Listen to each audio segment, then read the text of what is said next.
السلام علیکم۔ آپ سن رہے ہیں سعدیہ عابد کا افسانہ دھوپ ڈل گئی۔ مضرا اجلائے عروسی میں بیٹھی اپنے ہم سفر کی منتظر تھی۔ باہر قدموں کی چاپ ابھری تھی اور اس کا دل سینے میں مچل اٹھا تھا۔ ہتھیلیاں گیلی تھیں۔ دروازہ کھل کر بند ہونے کی آواز نے رہی سہی کسر بھی پوری کر دی۔ ابہر مضبوط قدم اٹھاتا عین اس کے سامنے بیڈ کے کونے پر ٹکتے ہوئے اسے دیکھنے لگا۔ مضرا کی پلکیں لرزنے لگی تھیں۔ ابہر اسے غور سے دیکھ رہا تھا۔ وہ سجی سنوری بے حد حسین لگ رہی تھی اور وہ اس کے حسین چہرے پر نگاہ جمائے شناسائی کا کوئی پل ڈھونڈ رہا تھا، اور اس کی مستقل خاموشی مضرا کو پریشان کرنے لگی تھی۔ اس نے نگاہ اٹھائی تھی اور اس کی پرتشویش نگاہوں سے ٹکرا گئی تھی۔ ابہر کے ذہن میں ایک دم ہی بہت کچھ کلک ہوا تھا اور وہ یکدم کھڑا ہو گیا تھا۔ وہ اس کے عجیب و غریب رویے کو بالکل نہیں سمجھی تھی۔ وہ بڑی بے چینی سے کمرے میں ٹہلنے لگا تھا اور وہ چاہ کر بھی اس سے کچھ پوچھ نہیں پا رہی تھی۔ وہ اسی ادھیر بن میں تھی کہ ابہر کا سرد کسی بھی جذبے سے عاری لہجہ کمرے کے سکوت میں ابھرا تھا اور مضرا کی ذات بہا لے گیا تھا۔ مس مضرا، یہاں سے ایک لمحہ ضائع کیے بنا اٹھو اور میری نگاہ کے سامنے سے کہیں دفع ہو جاؤ۔ میں تمہاری شکل نہیں دیکھنا چاہتا۔ اس نے غصے سے شیروانی اتاری تھی اور صوفے پر اچھالتا باتھ روم میں چلا گیا تھا اور وہ ساکت بیٹھی رہ گئی۔ سارے سپنے لمحوں میں آنسو بن کر آنکھوں سے بہنے لگے تھے۔ تم اٹھی نہیں یہاں سے؟ یہ سیج بے شک سجائی تمہارے لیے گئی ہے، مگر اسے تمہاری قبر نہ بنا دیا تو میرا نام بھی ابہر صدیقی نہیں۔ وہ واش روم سے نکلا۔ وہ ویسے ہی بیٹھی تھی جیسا چھوڑ گیا تھا اور وہ نفرت سے اس کی طرف بڑھا تھا، بازو سے تھام کر اسے بیڈ سے نیچے دھکیل دیا تھا۔ اس سیج پر میں نے ایک با کردار شریف لڑکی کا وجود دیکھنا چاہا تھا، مگر افسوس تم ایسی نہیں ہو۔ وہ دارا تھا اور وہ حیران نگاہوں سے اسے دیکھ رہی تھی جو کچھ گھنٹے قبل اس کے شوہر کی حیثیت سے اس کی زندگی میں آیا اور اب اس کی ذات، اس کی عزت نفس اور اس کے کردار کی دھجیاں بکھیر رہا تھا۔ وہ بمشکل باریس لہنگا سنبھالتی کھڑی ہوئی تھی۔ اس طرح بیڈ سے نیچے دھکیلنے کی وجہ سے کتنی ہی چوڑیاں ٹوٹ گئی تھیں۔ کوہنی اور ماتھے سے خون رسنے لگا تھا۔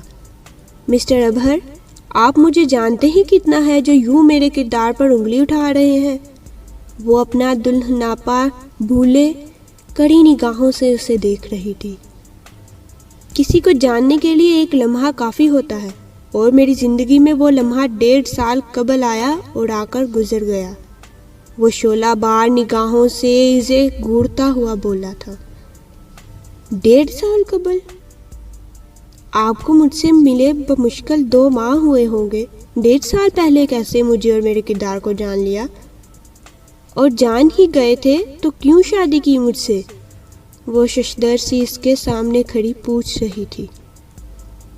مت ماری گئی تھی میری، جو بنا دیکھے بنا جانے تم سے شادی کی، مگر اس شادی کو نبھاؤں گا نہیں، کیونکہ میں زندگی کے ہر معاملے میں کمپرومائز کر سکتا ہوں، مگر کردار کے معاملے میں نیور۔ وہ نفرت سے پھنکارتا بیڈ کے سرہانے جا بیٹھا تھا۔ مجھے آپ کی باتیں سمجھ نہیں آ رہی اور میں تمہیں کچھ سمجھانا بھی نہیں چاہتا۔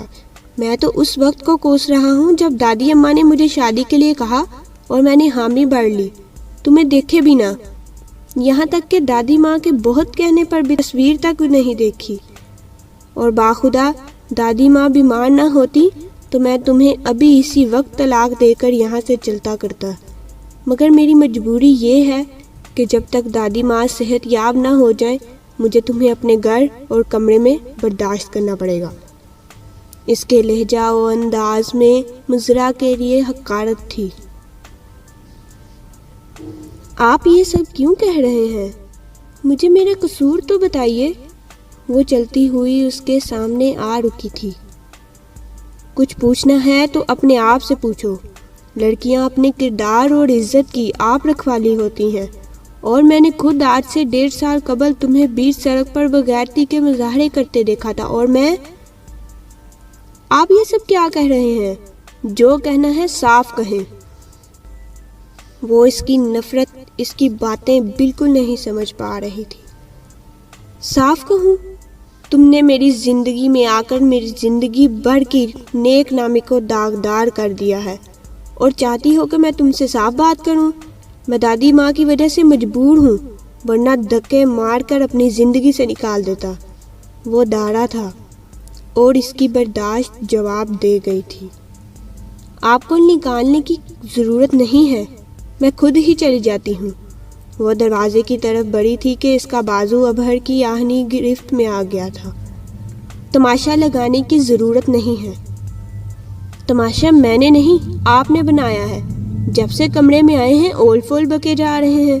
میں خاموش ہوں تو اس کا مطلب یہ نہیں کہ جو چاہیں گے وہ مجھے کہیں گے اور میں سنے جاؤں گی۔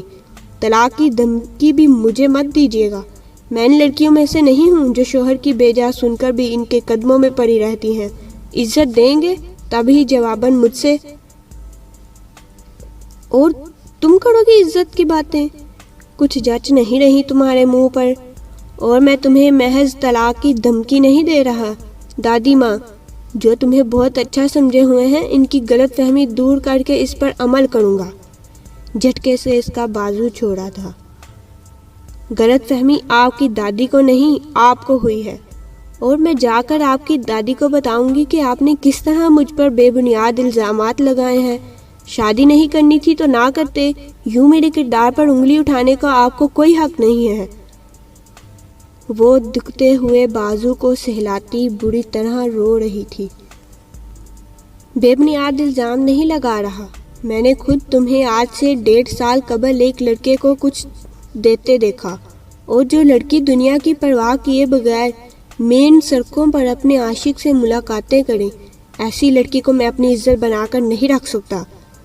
وہ سخت دبنگ لہجہ میں کہتا، شعلہ بار نگاہوں سے اسے دیکھ رہا تھا، اور وہ رونا بھول کر اسے دیکھ رہی تھی۔ اسے اپنی زندگی کا کوئی بھی لمحہ ایسا یاد نہیں آیا تھا جب اس نے ایسا کیا ہو۔ وہ اسکول کالج کے لیے گھر سے نکلی ضرور، مگر کبھی کسی لڑکے سے کلام تک نہیں کیا، اور وہ نہ جانے کس ندیدہ عاشق کی بات کر رہا تھا۔ آپ کو ضرور غلط فہمی ہوئی ہے۔ غلط فہمی نہیں ہوئی مجھے۔ میرے دوست مجھے کہتے ہیں کہ کوئی آواز یا کوئی چہرہ میں صرف ایک بار سن اور دیکھ لوں تو وہ مجھے یاد رہ جاتا ہے۔ 1 سال، 10 سال، 20 سال، جتنے سال بعد بھی وہ چہرہ میرے نگاہ کے سامنے آئے، مجھے پہچاننے میں دیر نہیں لگتی۔ گو کہ آج تمہارا روپ اس دن کے روپ سے ٹوٹلی ڈیفرنٹ ہے، مگر چہروں پر نقاب لگا لینے سے یا میک اپ کی دبیز تہ چڑھا لینے سے اصل چہرہ چھپ نہیں پاتا۔ چند لمحے لگے مجھے تمہیں پہچاننے میں اور یہ یاد کرنے میں کہ تمہیں کہاں دیکھا تھا، اور وہ دن مجھے اپنی جزیات کے ساتھ یاد آ گیا۔ وہ اسے اس دن کی تفصیل بتانے لگا تھا، اور وہ جیسے بے دم ہو گئی تھی۔ میری اس دن بہت اہم میٹنگ تھی۔ گھر سے میں آفس جانے کے لیے نکلا تھا جب ڈرائیور نے بتایا کہ پیٹرول نہیں ہے، کچھ دیر پیٹرول پمپ پر رکنا پڑے گا۔ مجھے اس پر غصہ تو بہت آیا، مگر خاموش ہونا پڑا۔ وہاں 2 گاڑیاں پہلے سے کھڑی تھی، اس لیے باری آنے کا انتظار کر رہا تھا، اور اسی اثنا میں نے نگاہ باہر کے دوڑتے منظر پر لگائی تھی۔ کچھ سیکنڈز بعد ایک رکشہ وہاں سے گزرا اور ایک موٹر سائیکل سوار نے نہایت عجلت میں موڑ کاٹا۔ رکشہ اور موٹر سائیکل میں تصادم ہوتے ہوتے رہ گیا۔ رکشہ ڈرائیور بکتا جگتا وہاں سے نکل گیا۔ موٹر سائیکل سوار وہیں کھڑا تھا کہ اسٹاپ پر کھڑی 3-4 لڑکیوں میں سے ایک لڑکی آگے بڑھی اور اس بائک کی رائٹ سائیڈ پر جا کر کھڑی ہو گئی، اور اس نے کچھ کہتے ہوئے ایک رومال اس نوجوان کی طرف بڑھایا، جسے اس نے چند ثانیے لڑکی کو دیکھنے کے بعد ہلکی سی مسکراہٹ کے ساتھ تھام لیا اور وہ لڑکی واپس اپنی جگہ پر آ کر کھڑی ہو گئی۔ گاڑی سے میں اب اس لڑکی کے چہرے کے تاثرات نہیں دیکھ سکتا تھا اور وہ نوجوان مستقل اس لڑکی کو دیکھتا رومال کو ہاتھ پر لپیٹنے لگا تھا اور اس پر اپنے لب رکھ گیا تھا۔ پھر ایک بس وہاں سے گزری اور رکی تو وہ لڑکیاں اس میں سوار ہو گئیں اور وہ نوجوان سیٹی بجاتا ایک کک مار کر بائک وہاں سے بھگا کر لے گیا تھا۔ اس وقت یہ سب دیکھنے کے بعد مجھے افسوس ہوا تھا۔ دل میں آیا تھا کہ اس لڑکی کے کس کے تھپڑ لگاؤں، مگر ایسا صرف میں سوچ کر رہ گیا تھا، کیونکہ میرا کوئی حق نہ تھا کہ میں اس لڑکی سے باز پرس کرتا۔ مگر میں یہ نہیں جانتا تھا اس لمحے جس لڑکی سے اس کی پرورش سے نفرت سی محسوس ہوئی تھی، وہی لڑکی میری بیوی بنے گی اور میں یہ برداشت نہیں کر سکتا۔ وہ بڑے غور سے اسے سن رہی تھی تاکہ اس کی گفتگو میں اپنا جرم تلاش کر سکے، اور جو سب اس نے کہا وہ سب اسے بھی یاد آ گیا تھا۔ اس کی ہر ایک بات سچی تھی، وہ لڑکی وہی تھی، مگر جو وہ سوچ رہا تھا ویسا کچھ نہیں تھا، اور یہی وہ بتانا چاہتی تھی۔ ابھر، آپ کو غلط فہمی۔ کیا تم جھٹلا سکتی ہو کہ تم وہ لڑکی نہیں تھی؟ تم نے کبھی کسی کو رومال نہیں دیا ہے؟ وہ اسے چیلنجنگ انداز میں دیکھ رہا تھا۔ میں آپ کی کسی بات کو جھٹلاؤں گی نہیں، مگر جیسا آپ سوچ رہے ہیں ویسا کچھ نہیں ہے۔ میں اس لڑکے کو جانتی تک نہیں تھی، صفائی دینا چاہی تھی۔ پھر مسکراہٹوں کے تبادلے کیوں ہوئے؟ کیوں اسے تم نے رومال دیا؟ بری طرح چیختے ہوئے سوال داغا تھا۔ میں نے اسے رومال دیا ضرور تھا، لیکن اس لیے کہ اس کے ہاتھ سے خون نکل رہا تھا۔ میرا یقین کرے ابھر، میں اسے جانتی نہیں تھی۔ جھوٹ، بکواس، تمہارے جھوٹ مجھ پر اثر انداز نہیں ہوں گے، اور میں اسی کے لیے تمہیں کبھی معاف نہیں کروں گا۔ اس گھر سے تمہیں ایک نہ ایک دن جانا ہے، دادی ماں کی صحت یابی کے بعد، یا چاہو تو آج ہی چلی جاؤ۔ میں تمہیں روکوں گا نہیں، مگر میری دادی ماں، انہیں کچھ ہو گیا تو اس کے لیے میں تمہیں کبھی معاف نہیں کروں گا۔ انگلی اٹھا کر اسے وارن کیا تھا۔ چینل کو ابھی تک سبسکرائب نہیں کیا تو ہمارے چینل کو سبسکرائب کریں اور بیل نوٹیفیکیشن کو آن کرنا مت بھولیے گا۔ ناظمہ بھی، میرے کمرے کی صفائی آپ نے کی ہے؟ میں نے آپ سے کتنی دفعہ کہا ہے صفائی بے شک کریں، مگر جو چیز جہاں سے اٹھائیں ٹھیک وہیں رکھ دیں۔ میری اب ایک فائل نہیں مل رہی، کب سے ڈھونڈ رہا ہوں۔ وہ سیڑھیوں پر کھڑا کہہ رہا تھا۔ چھوٹے صاحب، کمرے کی صفائی میں نے نہیں، چھوٹی بی بی نے کی ہے۔ ناظمہ اس کے چپ ہوتے ہی بولی تھی۔ مضرہ رات کے کھانے کی تیاری کر رہی تھی۔ اس کی آواز سن کر جلدی سے اپرن اتار کر سلیب پر ڈالتی کچن سے نکلی تھی اور وہ اسے گھورتا سیڑھیاں چڑھ گیا تھا۔ ناظمہ بھی، آپ کچن میں چلی جائیں، میں انہیں فائل دے کر آتی ہوں۔ وہ ڈرتے ڈرتے سیڑھیاں چڑھنے لگی تھی۔ وہ سب کے سامنے اس کے ساتھ جتنا اچھا بنا ہوا تھا، اکیلے میں اتنا ہی برا بن جاتا تھا۔ آئندہ میری کسی چیز کو ہاتھ مت میں لگانا۔ تم جتنی چاہے اس گھر میں بسنے کی کوشش کیوں نہ کر لو، مگر میں تمہیں بسانے والا نہیں ہوں۔ آج نہیں تو کل تمہیں اس گھر سے جانا ہے۔ اس حقیقت کو یاد رکھ کر زندہ رہو تو یہ تمہارے حق میں زیادہ بہتر ہے۔ وہ چبا چبا کر کہتا اس کے ہاتھ سے فائل لے کر رائٹنگ ٹیبل کی طرف بڑھ گیا تھا۔ آپ ایک دفعہ ہی اپنے ترکش کے سارے تیر میرے وجود میں کیوں نہیں اتار دیتے؟ وہ بے بسی سے بولی تھی۔ دادی ماں کا خیال نہ ہوتا تو ایسا ہی کرتا، پہلی شب تمہیں یہاں سے چلتا کرتا، یوں اتنے ماں سے نہ چاہتے ہوئے بھی جھیلتا نہیں رہتا۔ حقارت سے کہتا فائل کھولنے لگا تھا۔ مت کریں کسی کا خیال، جو صدمہ دادی ماں کو آج ہوگا وہی شدت کل بھی ہوگی، اس لیے مجھے آج ہی چلتا کر دیں۔ وہ اتنے ماں خاموشی سے اسے جھیل رہی تھی، مگر غلطی نہ کر کے جو اسے سزا مل رہی تھی وہ اس سے برداشت نہیں ہو رہی تھی۔ وہ گناہگار ہوتی تو شاید اس طرح اس کا مس بیہیویئر فیل نہ کرتی نہ وہ اب فیل ہو رہا تھا۔ اب تم مجھے بتاؤ گی کہ مجھے کس کا خیال کرنا چاہیے اور کس کا نہیں؟ اپنی اوقات مت بھولو۔ وہ فائل پٹکتا کھڑے ہوتے ہوئے دارا تھا اور وہ بری طرح سہم گئی۔ اس کے ماں باپ غریب ضرور تھے مگر پڑھے لکھے باشعور تھے۔ گھر کا ماحول نہایت نفیس اور ادب آداب والا تھا۔ اسے نہیں یاد تھا کہ اس کے باپ نے کبھی اس کی ماں سے اتنے برے انداز میں بات کی ہو یا کبھی ان بہنوں کو ہی جھڑکا ہو۔ وہ اس طرح کے لہجوں سے ناواقف تھی۔ ایک شریف باکردار لڑکے کا ساتھ چاہا تھا اور ملا ایک ایسی لڑکی کا ساتھ جو کالج کے نام پر عشق و عاشقی کے کھیل کھیلنے جاتی تھی، سڑکوں پر کھڑی تحفے تحائف دیا کرتی تھی۔ میں ایسی لڑکی نہیں ہوں، میں نے ایسا کچھ نہیں کیا۔ کیوں؟ خود تو تم نے اعتراف کیا تھا کہ تم نے اس لڑکے کو رومال دیا تھا۔ ابرو چڑھ کر اس کی کہی بات یاد دلانا چاہی تھی۔ میں کب بنا کر رہی ہوں؟ مگر میں تو اسے جانتی تک نہیں تھی۔ نہیں جانتی تھی تو اس کے پاس جا کر کیا کر رہی تھی؟ کیوں اسے رومال پیش کیا تھا؟ مجھے بے وقوف نہیں بنا سکتی، اور میں روز روز یہ ڈرامے برداشت بھی نہیں کروں گا۔ میں ابھی جا کر دادی ماں کو تمہارا اصل روپ دکھاتا ہوں۔ وہ اس کی کلائی تھامے بہت غصے میں تقریباً گھسیٹتا ہوا دادی کے کمرے میں لایا تھا۔ نزہت جبیں کمرے میں نہیں تھی، البتہ واش روم سے پانی گرنے کی آواز آ رہی تھی۔ آپ کیوں نہیں سمجھتے کہ میں نے؟ اندر آتی ناظمہ کو دیکھ کر وہ چپ کر گئی تھی اور بڑی صورت سے آنسو پونچھ ڈالے تھے۔ بیگم صاحبہ نے چائے منگوائی تھی۔ ان دونوں کو وہاں دیکھ کر کچھ جھجک گئی تھی کیونکہ نزہت جبیں کے کمرے میں وہ بے دھڑک آ جایا کرتی تھی۔ اب ہر ایک نفرت بری نگاہ اس پر ڈالتا وہاں سے نکلتا چلا گیا تھا۔ وہ بھی ان کے آنے سے پہلے جانا چاہ رہی تھی کہ وہ باہر نکلتے ہوئے اسے دیکھ کر آواز دے گئیں۔ آ جاؤ بیٹا، کہاں جا رہی ہو؟ وہ مڑے مڑے قدموں سے ان تک چلتی آئی تھی اور ناظمہ کھانا تیار ہونے کا کہتی وہاں سے نکل گئی تھی۔ تمہیں کیا ہوا ہے؟ ابھر سے لڑائی ہوئی ہے؟ وہ اس کی سرخ ناک اور متورم آنکھیں دیکھ کر پوچھ رہی تھی۔ نہیں دادی ماں، ایسی تو کوئی بات نہیں۔ وہ بری طرح گھبرا گئی تھی۔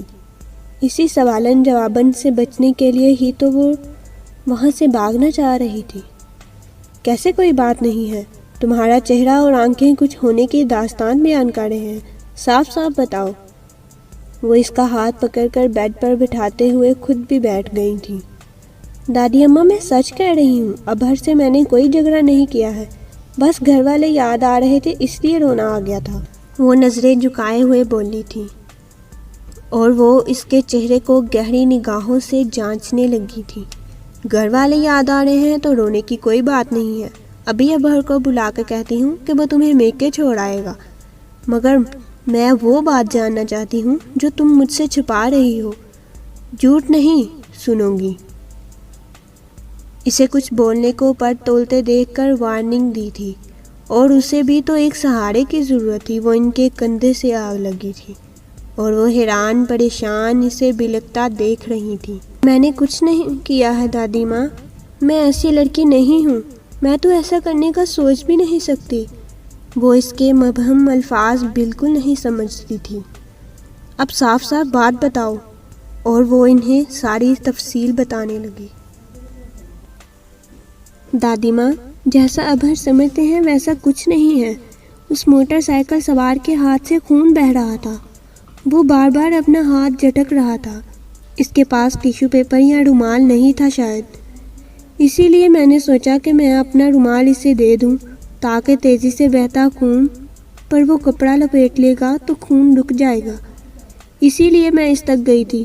میں اسے جانتی نہیں تھی اور نہ ہی میں نے اسے کچھ کہا تھا سوائے اس کے کہ آپ کے ہاتھ سے خون نکل رہا ہے، اسے باندھ لیں۔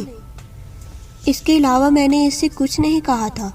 میں نے تو یہ تک نہیں دیکھا تھا کہ اس نے میرے دیے رومال کا کیا کیا۔ میں نے جو کیا ہمدردی کے ناطے کیا۔ ابھر سمجھتے ہیں کہ میں اس شخص کے ساتھ انوالو تھی۔ ایسا نہیں ہے دادی ماں، میں گھر سے کالج کے لیے نکلتی تھی، کبھی کسی لڑکے سے بات نہیں کی۔ میرے پیرنٹس کی پرورش ایسی نہیں تھی، اور نہ ہی میں غلط لڑکی تھی، اور نہ ہی لوز کریکٹر جو اس طرح کی چیپ حرکتیں کرتی۔ اگر اس لڑکے نے میرے دیے رومال کو غلط انداز سے لیا تو یہ اس کی غلطی تھی۔ میں نے اسے رومال اس لیے نہیں دیا تھا کہ کوئی نوجوان تھا، وہاں کوئی عورت یا برا شخص بھی ہوتا تو میں یہی کرتی۔ ابہر کے بتانے پر مجھے پتا چلا کہ اس نے رومال کے ساتھ کیا کیا تھا۔ میں نے خود تو دیکھا بھی نہیں تھا۔ ابہر مجھ سے نفرت کا اظہار کر رہے ہیں، مجھے لوز کریکٹر سمجھ رہے ہیں، مگر میں نے ایسا کبھی کوئی کام نہیں کیا جو میری اور میرے والدین کی عزت و غیرت پر سوال اٹھائے، اور یہ بات میں نے اسی دن گھر جا کر دادی اماں کو بتا دی تھی۔ میرے دل میں چوٹ ہوتا تو میں کیوں ان سے ذکر کرتی؟ وہ بری طرح رو رہی تھی۔ معینہ نے تم سے وہ سب سن کر کچھ کہا تھا؟ دادی ماں نے کہا تھا کہ مجھے اسے رومال نہیں دینا چاہیے تھا، کیونکہ لوگ ہماری نیت کبھی نہیں دیکھتے، اسی لیے تو لوگ کسی کی مدد کرنے سے ڈرتے ہیں۔ سڑک پر کوئی بے ہوش پڑا ہو تو اسے یوں ہی چھوڑ کر یہ سوچتے ہوئے آگے بڑھ جاتے ہیں کہ مصیبت ان کے گلے نہ پڑ جائے، اور لڑکی کسی مصیبت زدہ لڑکے کی مدد کر دے تو اس کا اسکینڈل بن جاتا ہے۔ مجھے دادی ماں کی بات سمجھ آ گئی تھی، اور میں بھی لوگوں کی طرح بے حسی سے آگے گزر جاتی تھی، لیکن یہ نہیں جانتی تھی ایک نیکی جو کبھی کی تھی وہ بھی گلے پڑنے والی ہے۔ تم رو نہیں بیٹا، جو بات آج تم نے مجھے بتائی ہے یہ میں پہلے سے جانتی ہوں۔ معینہ نے تمہاری اس بات کا ذکر کیا تھا مجھ سے، مگر یہ میں نہیں جانتی تھی کہ میرے پوتے نے نہ صرف یہ دیکھا تھا بلکہ وہ اس کو غلط انداز میں لے رہا ہے۔ لیکن تم فکر نہ کرو، میں اس سے بات کروں گی۔ تم نے یہ سب مجھے پہلے بتا دیا ہوتا تو یہ قصہ کب کا ختم ہو چکا ہوتا، مگر بگڑا اب بھی کچھ نہیں ہے۔ میں ابہر کو سمجھا لوں گی۔ تم جاؤ، جا کر فریش ہو، پھر کھانا کھاتے ہیں۔ انہوں نے اس کے آنسو صاف کیے تھے۔ دادی ماں، آپ تو میرے بارے میں کچھ ایسا ویسا نہیں سوچ رہی؟ بچپن سے جانتی ہوں تمہیں، اور کچھ سوچ سمجھ کر ہی تمہیں اپنے اکلوتے پوتے کی بیوی بنایا ہے۔ مجھے تم پر پورا اعتماد ہے، اور دیکھنا جب ابہر کی غلط فہمی دور ہوگی تو وہ نہ صرف تم سے سوری کرے گا بلکہ تم سے محبت بھی کرے گا اور تم پر اعتماد بھی کرے گا۔ میرا پوتا بہت اچھا ہے، اب تک جو اس نے تمہارے ساتھ کیا وہ آئندہ نہیں کرے گا۔ نزہت جبین نے قدرے شرارت سے کہتے ہوئے اسے نئے خواب دکھائے تھے۔ چینل کو ابھی تک سبسکرائب نہیں کیا تو ہمارے چینل کو سبسکرائب کریں اور بیل نوٹیفیکیشن کو آن کرنا مت بھولیے گا۔ دادی اماں، آپ ابھی تک جاگ رہی ہیں، سوئی کیوں نہیں؟ وہ صبح وقت کا نکلا، رات کے 11:30 بجے گھر میں داخل ہوا تھا اور وہ اسے لاؤنج میں بیٹھی مل گئی تھی۔ تمہارا انتظار کر رہی تھی، تم کہاں تھے اب تک؟ ان کا سادہ لہجہ اسے شرمسار کر گیا تھا، اس طرح کی کبھی حرکت کی بھی تو نہیں تھی۔ سوری دادی ماں، وہ ایک پرانا دوست مل گیا تھا، باتوں میں وقت گزرنے کا احساس ہی نہیں ہوا۔ انہیں مطمئن کرنے کو جھوٹ کا سہارا لیا تھا، وگرنہ تو وہ بے مقصد سڑکوں پر گاڑی دوڑاتا رہا تھا۔ ایک فون تو کم از کم کر ہی سکتے تھے، تم اتنے غیر ذمہ دار تو نہ تھے ابہر۔ تمہارے لیے اب تک جاگ رہی ہوں، عجیب عجیب خیالات آ رہے تھے، تم میری واحد پونجی ہو۔ وہ نہایت دل گرفتی سے بول رہی تھی اور وہ ان کا ہاتھ تھام کے بیٹھ گیا تھا۔ آپ کو پریشان کیا، اس کی معافی چاہتا ہوں۔ یہ بتائیے، کھانا کھا لیا آپ نے؟ ان کا ذہن بٹانا چاہتا تھا۔ ہاں، کھا چکی ہوں، مگر آج جو حرکت کی ہے آئندہ کی تو بہت بری طرح پیش آؤں گی۔ بوڑھی دادی کا خیال نہیں تھا، بندہ بیوی کا ہی کچھ خیال کر لیتا ہے۔ وہ بچی بھی کب سے پریشان ہو رہی ہے، ناظمہ سے کہتی ہوں تم دونوں کے لیے کھانا لگائے۔ وہ ناظمہ کو بلاتی اس سے قبل ہی وہ بولا تھا، میں کھانا کھا چکا ہوں، اب آرام کروں گا۔ وہ جھوٹ کہتا کھڑا ہو گیا تھا۔ مجھے ایسا کیوں لگ رہا ہے کہ میں نے تمہاری شادی کر کے کچھ غلط کیا ہے؟ تمہارے پاس اپنی بیوی کے لیے وقت نہیں ہے، تمہیں اسے اچھی طرح کہیں گھمانے تک نہیں لے کر گئے۔ کیا تمہیں مزرعہ سے کوئی شکایت ہے، یا میری پسند کردہ لڑکی تمہیں پسند نہیں آئی؟ انہوں نے اس سے بات کرنے کا فیصلہ کرتے ہوئے عام سے انداز میں بات چھیڑی تھی۔ مظہرہ نے آپ سے کچھ کہا ہے؟ اس کے ماتھے پر پڑنے والے بال وہ صاف دیکھ سکتی تھی۔ اس نے کچھ کہا نہیں، ہم خود اپنی آنکھیں کھلی رکھتے ہیں۔ اسے میکے نہ لے کے جانا، کہیں جانے کے نام سے بھی چننا، اپنی بیوی سے ایک دم فارمل ہو کر بات کرنا، کسی قسم کی نوک جھوک، ہنسی مذاق، بے تکلفی کچھ بھی تو نہیں دیکھا، اور جو میں دیکھنا نہیں چاہتی وہ دیکھ رہی ہوں۔ وہ باتیں جو وہ محسوس کر رہی تھیں مگر مصلحتاً خاموش تھیں، ایک ایک کر کے وہ سب کہہ دیا تھا۔ دادی ماں، آپ مجھے جانتی نہیں ہیں کیا جو اس طرح کہہ رہی ہیں؟ میری نیچر میں یہ سنجیدگی اور ٹھہراؤ ہے۔ جانتے ہیں، مگر سنجیدگی اور لا تعلقی میں واضح فرق ہوتا ہے۔ مظہرہ کی کسی بات سے ہرٹ ہوئے ہو تو کہو، ہم نے تمہارے لیے بہترین ساتھی کا انتخاب کیا ہے اور ہمیں اپنے انتخاب پر پورا بھروسہ ہے۔ کوئی غلط فہمی ہے تو اسے دور کرو، کیونکہ جانتی ہوں کہ میرے انتخاب میں کوئی کھوٹ ہو ہی نہیں سکتا۔ وہ جو دادی سے صاف بات کرنے کا سوچ رہا تھا، ان کا فخریہ لہجہ دیکھ کر ارادہ بدل گیا تھا، کیونکہ وہ اپنی دادی کو دکھی نہیں دیکھ سکتا تھا، اور انہوں نے بھی صاف بات اس لیے نہیں کی تھی کیونکہ چاہتی تھیں کہ وہ اصل بات خود اپنے منہ سے کہے۔ وہ کہتی تو شاید وہ اس کو غلط انداز سے لیتا۔ دادی ماں، میں آرام کرنا چاہتا ہوں۔ ابہر، مجھے ایسا کیوں لگ رہا ہے کہ تم اپنی دادی سے کچھ چھپا رہے ہو؟ وہ نہایت پرشفقت لہجے میں کہتی، اس کا بازو تھام کر دوسرے ہاتھ کو پیار سے اس کے دائیں رخسار پر رکھا تھا۔ نہیں دادی ماں، میں کیوں کچھ آپ سے چھپاؤں گا؟ آپ تو میری بیسٹ فرینڈ ہیں، اور دوستے سے کوئی کچھ چھپاتا ہے کیا؟ یہ سب کہتے ہوئے اس کی آنکھوں میں جھوٹ بولنے کی شرمندگی اور دل کی بات ان سے نہ کہہ پانے کی اداسی دہرائی تھی، جو ان سے ہرگز چھپی نہ تھی۔ مظہرہ تمہارے ساتھ اچھی تو ہے؟ وہ ایک اچھی بیوی ہے یا نہیں؟ کیونکہ مجھے یقین ہے کہ میری پرورش غلط نہیں ہو سکتی۔ میرا پوتا ہر روپ، ہر رشتے میں کھرا اترا ہے، اور ایک شوہر کے روپ میں بہترین ثابت ہوگا۔ اس کے ساتھ پر اس کی بیوی کو فخر ہوگا۔ پلیز دادی ماں چپ ہو جائیں، آپ کا پوتا اس رشتے میں ناکام ہو گیا ہے۔ وہ یکدم چیختا ان سے فاصلے پر ہو کر بیٹھ گیا تھا۔ دادی ماں، میں نے آپ سے کہا تھا کہ میری شادی جس سے چاہے کر دیں۔ لڑکی شکل کی بدصورت ہوئی تو صبر کر لوں گا، مگر بد کردار ہوئی تو میں صبر نہ کر سکوں گا، اور نہ ہی برداشت۔ میرے لیے لڑکی منتخب کرنے میں آپ سے چوک ہو گئی۔ ہیرا سمجھ کر جسے چنا، وہ تو راہ کا پتھر نکلا، جس نے میرے وجود کو، میری نیک نامی کو لہو لہان کر دیا ہے۔ تم جسے پتھر سمجھ رہے ہو وہ ہیرا ہے، مگر جسے تم پہچاننے میں چوک۔ آپ نہیں جانتی دادی ماں، میں سب جانتی ہوں۔ جانتے تو تم نہیں ہو، معمولی سی بات پر بیوی کو ٹکرا رہے ہو، اس کی عمر بھر کی نیک نامی کو تم نے اپنی غلط فہمی کی آنچ سے داغدار کر ڈالا۔ غلط فہمی؟ میں نے وہ سب اپنی آنکھوں سے دیکھا تھا۔ آنکھوں دیکھی کانوں سنی بھی غلط ہو جاتی ہے، کیونکہ تصویر کے دو رخ ہوتے ہیں، جب تک دونوں نہ دیکھے جائیں حتمی فیصلہ نہیں ہو سکتا۔ وہ دو بدو اسے جواب دے رہی تھی۔ ناظمہ اپنے کمرے میں سو رہی تھی، اور وہ جس کی قسمت کا فیصلہ ہونا تھا دروازے کی اوٹ میں چھپی کھڑی تھی۔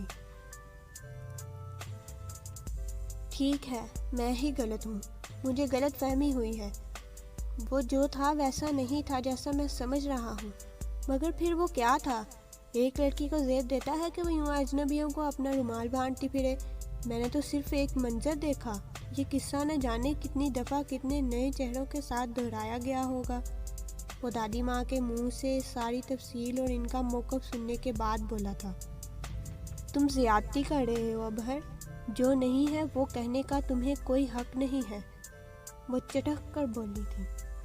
اور تم جیسی ذہنیت کے ہی لوگ اس دنیا میں بستے ہیں، جس کی وجہ سے لوگ مصیبت میں کسی کے کام آنے سے بھی ڈرتے ہیں۔ مظہرہ نے جو کیا نیکی کے ارادے سے کیا، مگر جس کے ساتھ نیکی کی تھی وہ خود بھی کب اس کے لائق تھا۔ نہ وہ لڑکا اس کو غلط انداز میں لے کر مسکراتا، نہ ہی تمہیں اور تم جیسے لوگوں کو شک کا کیڑا کاٹتا۔ انسان اور انسانیت کی تو کوئی اہمیت ہی نہیں رہ گئی۔ مگر کان کھول کر سن لو ابھر، اس قصے کو میں پہلے سے جانتی ہوں اور مجھے یقین ہے کہ مزرعہ اس طرح کی چیپ حرکتیں نہیں کر سکتی۔ اس پر، اس کی پرورش پر، اس کے کردار پر مجھے پورا بھروسہ ہے، اور تم سے بھی یہی کہوں گی کہ جو بیت گیا وہ بیت گیا، اب اپنی زندگی کو نئے طریقے سے شروع کرو۔ مزرعہ کو بہو بنا کر لائی ہوں، اسے اس گھر سے کہیں نہیں جانے دوں گی۔ میری یہ بات یاد رکھنا، اور ٹھنڈے دل و دماغ سے سوچو گے تو ہر چیز صاف اور واضح ہو جائے گی۔ شکی نگاہ سے دیکھتے رہو گے تو ہمیشہ اندھیرے میں رہو گے۔ وہ پوتے کو صحیح غلط سمجھاتی وہاں سے نکلتی چلی گئی تھی، اور اس کا ذہن بری طرح سے الجھ گیا تھا۔ وہ لاؤنج سے نکلا تھا اور سیڑھیاں چڑھ گیا تھا۔ میں یہاں سے جا رہی ہوں، کسی کو بھی میں کبھی دکھ نہیں دینا چاہا۔ جس وقت وہ کمرے میں آیا وہ چھوٹے بیگ میں اپنے چند کپڑے رکھ رہی تھی اور اسے دیکھے بنا بولی تھی۔ میں نے آپ کو کبھی دکھ نہیں دینا چاہا تھا۔ دادی ماں کا خیال نہ ہوتا تو میں اسی شب یہاں سے چلی جاتی، کیونکہ کوئی مجھے کچھ بھی کہے میں برداشت کر لیتی ہوں، نہیں کر پاتی ہوں تو اس سے ڈسکس کر کے اپنی پریشانی ختم کر لیتی ہوں۔ گھٹ گھٹ کر جینا مجھے پسند نہیں ہے، کیونکہ میرا ماننا ہے کہ زندگی ایک بار ملتی ہے، اسے بھرپور طریقے سے اور ایسے گزارنی چاہیے کہ آپ کے مرنے کے بعد لوگ آپ کو یاد کریں۔ اسی لیے جہاں تک مجھ سے ممکن ہو سکا میں نے لوگوں کی مدد کی اور اپنے کردار کو بچا کے رکھا، تاکہ لوگ مجھے اچھے انداز میں یاد رکھیں۔ میری زندگی میں آنے والے آپ پہلے مرد ہیں جو شرعی رشتہ جڑنے کے بعد میری زندگی کا حصہ بنے۔ آپ نے میرے کردار پر انگلی اٹھائی، مجھے بہت برا بھلا کہا، میں یہ سب برداشت نہیں کر سکتی تھی، مگر اپنوں کی خوشی کی خاطر یہ بھی سہ گئی۔ مگر اب آپ کو کوئی مجبوری نہیں رہی، دادی ماں کو سب کچھ پتہ چل گیا ہے، اور آپ اس سے پہلے کہ دھکے دے کر مجھے یہاں سے نکالیں میں خود یہاں سے جا رہی ہوں۔ بیگ کی زپ بند کر کے اسے دیکھا تھا۔ جانے سے پہلے آپ سے کچھ کہنا چاہتی ہوں، تاکہ آپ کبھی مجھے یاد کریں تو غلط انداز میں نہیں۔ وہ اب رو رہی تھی۔ میں نے زندگی بھر کوئی ایسا کام نہیں کیا جس سے مجھے شرمندگی ہو، مجھے نظریں چرانی پڑیں۔ اس لڑکے کو میں نے رومال دیا ضرور، مگر باخدا میری نیت تھی، غلطی تھی تو صرف اتنی کہ میں نے نیکی کی تھی۔ اور آپ خود بتائیں آج کل ملک کے حالات کس نوعیت پر پہنچے ہوئے ہیں۔ کہیں بم بلاسٹ ہوتا ہے تو کوئی لڑکی تو کوئی لڑکا ایک دوسرے کی مدد کر رہا ہوتا ہے، انجان مرد عورتوں کو اٹھا کر ہسپتال پہنچا رہے ہوتے ہیں۔ تو کیا یہ سب بھی غلط ہے؟ اور نہیں ہے تو کیوں نہیں ہے؟ اور ہے تو کیوں ہے؟ اسلام غیر محرموں سے فاصلہ رکھ کر ملنے کی تلقین کرتا ہے۔ نامحرم مرد کسی نامحرم عورت کو چھو نہیں سکتا، اس کی اللہ تعالیٰ نے سخت ترین سزا رکھی ہے، اور وہی ہمارا اللہ کہتا ہے کہ مصیبت میں دوسروں کے کام آؤ، تم رحم کرو عرش بری پر، آسمان والا رحم کرے گا تم پر۔ دونوں ہی فرمان خداوندی کے ہیں، تو ہم کیوں ایک وقت میں صرف ایک فرمان یاد رکھتے ہیں؟ دونوں ہی فرمان ہم پر ایک ہی وقت میں لاگو ہوتے ہیں، تو ایسے میں کسی مرد نے مصیبت زدہ عورت کو ہاتھ لگا لیا تو یہ گناہ کیسے ہو سکتا ہے، جبکہ اس کی نیت بھی صاف ہو؟ اللہ تعالیٰ تو خود کہتا ہے کہ اعمالوں کا دار و مدار نیتوں پر ہے۔ میری نیت صرف مدد کرنے کی تھی تو میں گناہ گار کیسے ہو گئی؟ مجھے میرے ہی شوہر نے کیوں مطلوب ٹھہرایا؟ 11 ماہ سے آپ کے ساتھ ہوں، ایک لمحہ کو بھی ایسا نہیں لگا کہ میں ایسی نہیں ہوں۔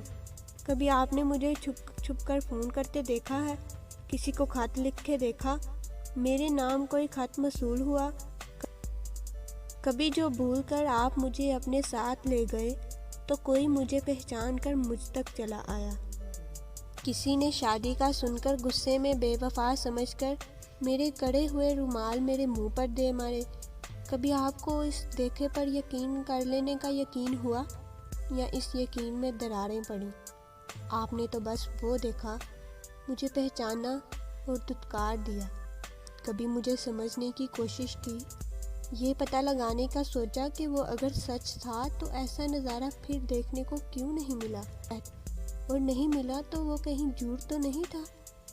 وہ اس سے بہتی نگاہوں سے سوال پر سوال کر رہی تھی۔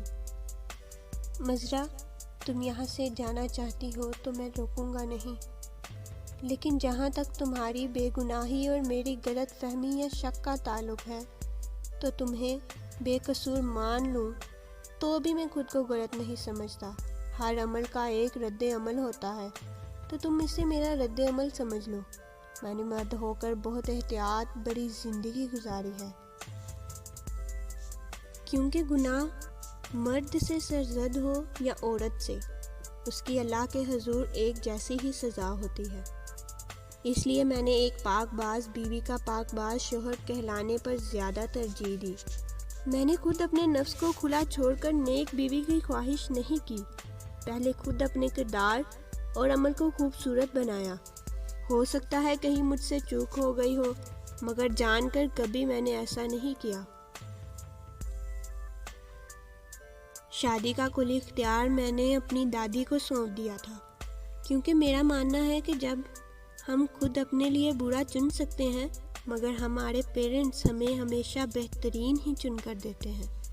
اسی لیے میں نے تمہاری تصویر تک نہیں دیکھی، اور جب تم سارے جملہ حقوق میرے نام لکھوا کر میری دسترس میں آئی تو مجھے تمہیں دیکھ کر جھٹکا لگا، اور وہ سب جو میں نے اس لمحہ دیکھا وہ سب کیسے لمحوں میں میرے ذہن میں گردش کرنے لگا، اور کب میری زبان سے ادا ہوا میں خود نہیں جانتا۔ بس اس وقت مجھے صرف یہی یاد رہا کہ تمہیں میں نے ایک لڑکے کو کچھ دیتے دیکھا تھا، اور میں ایک باکردار لڑکی ڈیزرو کرتا ہوں۔ مرد خود بد کردار ہو تب بھی وہ باکردار بیوی ہی چاہتا ہے، اور میں اپنی بڑائی پیش نہیں کر رہا، مگر اتنا ہے کہ مجھے اپنی زندگی کا ایسا لمحہ یاد نہیں ہے کہ وہ قابل گرفت ہو اور میں اپنے اللہ کے سامنے شرمندگی محسوس کروں۔ میری ساری اچھائی میری دادی کی بہترین پرورش اور اللہ کی رحمت کے عوض ہے۔ غلطی میری بس اتنی تھی کہ مجھے غلط فہمی تھی یا دل میں شک کی ایک لہر اٹھی تو مجھے تم سے تصدیق کرنا چاہیے تھا، مگر میں نے غصے میں وہ سب سوچنے کی زحمت ہی کب کی تھی۔ اسی لیے تو اللہ تعالیٰ نے غصے کو حرام قرار دیا ہے کہ غصے میں انسان ہمیشہ غلط ہی کرتا ہے، جو عمر بھر کا پچھتاوا بن جاتا ہے۔ میں نے اگر تمہاری بات سن لی ہوتی تو نہ اتنے ماہ خود اذیت میں رہتا اور نہ تمہیں اذیت دیتا۔ جو کچھ تمہیں میں کہہ چکا ہوں، تمہارے ساتھ کر چکا ہوں، وہ واپس نہیں لا سکتا، کیونکہ ایک باکردار عورت پر بہتان باندھا جائے تو عرش تک ہل جاتا ہے، اور میں نے ایک بار نہیں کئی بار کیا۔ اس کے لیے میں تم سے زیادہ خود سے، اب دادی اماں سے اور اپنے اللہ سے شرمندہ ہوں۔ میں نے دادی کی پرورش کی لاج نہ رکھی، اللہ کے احکام کو جھٹلایا۔ میں تم سے بہت زیادہ شرمندہ ہوں مزرا، اور ہاتھ جوڑ کے اپنے گناہ کی تم سے معافی مانگتا ہوں۔ ابہر کی آنکھوں میں ندامت کے آنسو تھے، اور اس نے مزرا کے سامنے ہاتھ جوڑ دیے۔ یہ کیا کر رہے ہیں آپ؟ پلیز ایسا مت کریں۔ وہ اس کے ہاتھ تھام گئی۔ کیوں نہ کروں؟ اس لیے کہ میں مرد ہوں، تمہارا شوہر ہوں، اور مجھے تو عورت کی تذلیل کرنے کا کل اختیار حاصل ہے۔ نہیں مزرا، گناہ کیا ہے تو میں نے، اور میں خدا کی عدالت سے پہلے تمہاری عدالت میں مجرم بنا کھڑا ہوں۔ تمہارا وہ فعل، تم کہتی ہوگی کہ نیکی کی نیت سے کیا گیا۔